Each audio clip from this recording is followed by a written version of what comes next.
Let's look at the type of plants and the disease associated with it during the field trip. Plant disease, an impairment of the normal state of a plant that interrupts or modifies its vital functions. The occurrence and prevalence of plant disease vary from season to season depending on the presence of the pathogen, environmental conditions, and the groups and varieties grown. This is known as papaya plant. The scientific name for papaya plant is Carica papaya. Generally, the trunk is topped by an umbrella-like canopy of palmately lobed leaf. Large, fleshy, melon-like fruits hang in clusters attached to the trunk top just under the leaf canopy. Papaya plant comes in three sexes, which are ale, female, and hermaphrodite, which has both male and female parts. This is male papaya tree because it has no fruits. Female papaya tree have fruits, but if it not pollinated, they will have fruit with no seeds. Whereas hermaphrodite papaya trees will have fruit with seeds. Male flowers are borne in cluster on stalk 90 cm long, and the flowers are funnel shaped about 2.5 mm, 0.1 inch long and whitish with 10 stamens in the throat. Type of disease that can be observed on the plant was the plant has a wilt leaf. Wilt is a common symptom of plant disease resulting from water loss in leaf and stem. The causal agent is the soil-inhabiting ascomycete fungus, Verticillium alboatrium, and the related B. dahliae. In hot weather, the leaf on one or more branches turn dark green to yellow, wilt and wither, often from the base upward. Annuals and young trees are often stunted and usually die. We can control the disease by growing disease-free and resistant or immune plants, rotating with highly resistant or immune plants for 5 years or longer. This plant is known as roselle, which is a species of hibiscus probably native to West Africa. It is an annual or perennial herb or woody-based subshrub. This plant will produce attractive foliage and flowers and will reach a height of about 7 feet. The red calyx of the plant are increasingly exported to the United States and Europe, particularly Germany, where they are used as food color. In October, the flowers are typically yellow with a dark center and about 3 inch wide. The part of the plant most popular, however, is found at the bottom of each flower. This fleshy, bright red cup-like structure contains the plant seeds and is called a calyx. The color and tart taste of the calyxes makes them a good replacement for cranberries. The type of disease that can be detected from the plant was chlorosis. Chlorosis, symptom of plant disease in which normally green tissue is pale, yellow or bleached.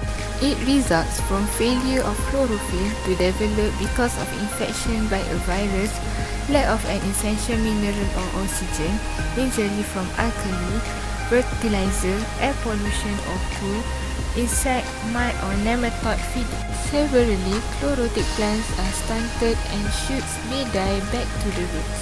The leaves of affected plants turn uniformly yellowish-green or very commonly they turn yellow between the veins, but the veins remain green. Treatment for chlorosis varies with the cause. If the chlorosis is due to soil compaction, poor root growth or root injury, then co-aerification mulching may be needed. These leaves are from the white mulberry plant. This plant has many benefits to human health function. White mulberry is often tried in order to help treat diabetes. It is also tried for treating high cholesterol levels, the common cold and its symptoms such as muscle and joint pain. White mulberry leaves are the preferred feedstock for silkworms and are also cut for food for livestock in areas where dry season restrict the availability of ground vegetation. The disease that can be observed from the plant was leaf spots. Leaf spots are typically brown, but depending on the type of fungus, the spot could also be tan or black. Leaf infected with leaf spot will yellow and may drop prematurely. The fungal blight can sustain itself and reproduce in the dead debris of the plant. This will cause the disease to further spread and possibly infect other plants. Astonia angustiloba is a tree that can grow up to 45 meters tall. whereas the outer bark is brown to whitish, rough and pieced off in rectangular flakes. The inner bark is mottled with copious latex. Crown gall is a common plant disease caused by the soil-borne bacterium Agrobacterium tumefaciens. It is found throughout the world and occurs on woody shrubs and herbaceous plants. The symptoms include round, wart-like growth that appear just above the soil line or on lower branches and stems. Plants with several galls may be unable to move water and nutrients up the trunk and become weakened, stunned, and unproductive. Young plants can be killed by developing gall tissue. The bacteria responsible for crown gall can persist in the soil for many years and are released when galls become saturated with moisture or as older galls decompose. However, crown gall can be avoided by removing severely infected plants, including as many roots as possible, protecting against injury, and keep down weeds. Last but not least, the last plant that we found the disease was the creep ginger, also known as Chilocosta species.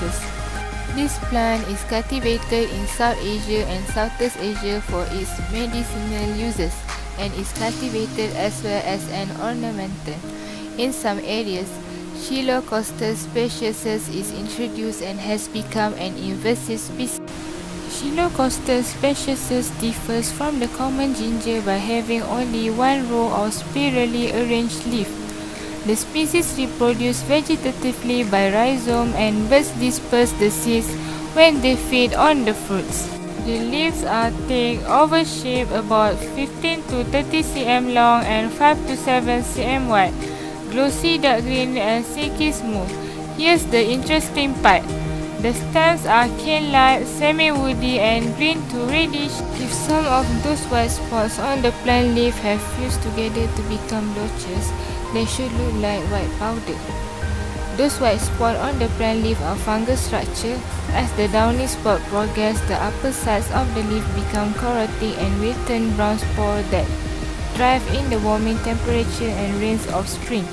Control of future infections is largely a matter of good sanitation practices. All leaves infected or healthy and all stalks and nuts should be cleared and destroyed each winter or in the early spring before buds begin to swell.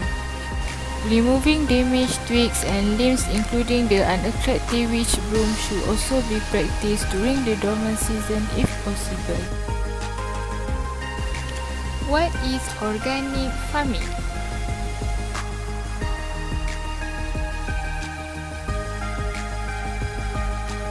Organic farming can be defined as production of crops, animal and other products without the use of synthetic chemicals, fertilizers and pesticides, transgenic species or antibiotic and growth-enhancing steroids or other chemicals.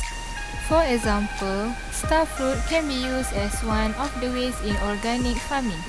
What we can see during this visit, there are a lot of starfruit that fall to the ground. Starfruit decay in the ground can be made as fertilizer on other trees. This is because by using the rotten fruits and veggies is an amazing way to make sure they do not go to waste. Summary of the field trip. Starfresh Agrofarm was located at the Jalan Bukit Putus, Negeri Sembilan. From the field trip, we gained a lot of experiences such as making soap and also knowledge about the plant and fruit and also the disease that the plant or fruit has.